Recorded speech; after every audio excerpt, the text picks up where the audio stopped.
Good morning, Coyotes, and happy Monday. I hope you all had a wonderful weekend, and here we are. It is week 3. So, I thought I would start today with some instructional videos about work that you may be noticing appearing on PowerSchool.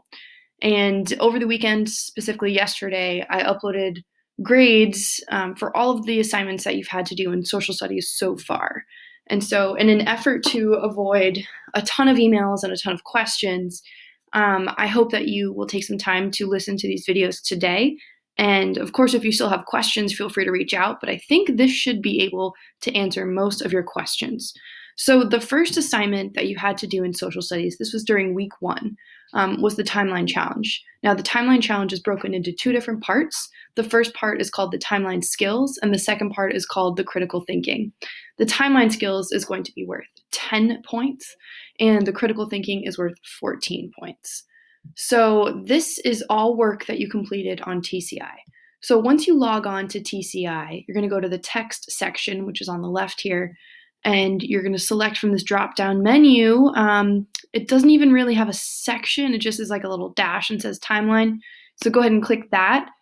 For the first part, which is the timeline skills, it's questions 1 through 10. You do not have to answer these in complete sentences. You're just pulling information from the timeline.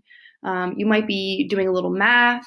You might be having to kind of scroll over some of the pictures here and read the captions in detail. So again, for timeline skills 1 through 10, you do not have to answer those incomplete sentences.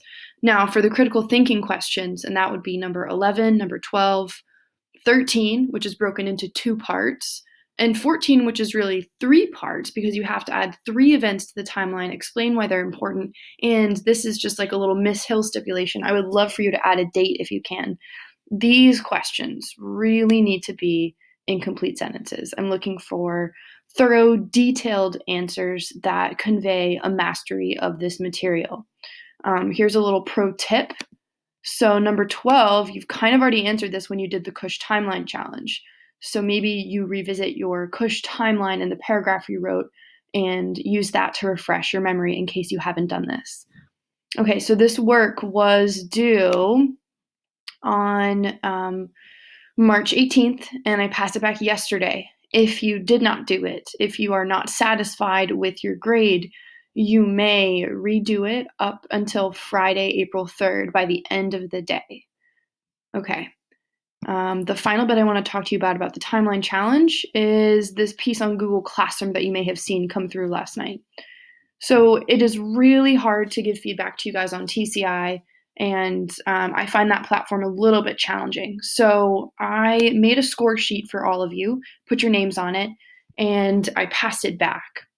And so each of the sections, so there's the timeline skills and the critical thinking, I've checked off, if you got a question correct, or maybe I made a little comment like, ooh, this question had 2 parts and you didn't answer the second part of the question or something like that. So you each have your own individual copies made for you. Just keep in mind the timeline skills are worth 1 point each. The critical thinking questions are worth 2 points each. And if you're wondering, how those points translate into an A, a B, partially meets and meets, whatever, please see this little guide below. Okay, so I think that's enough.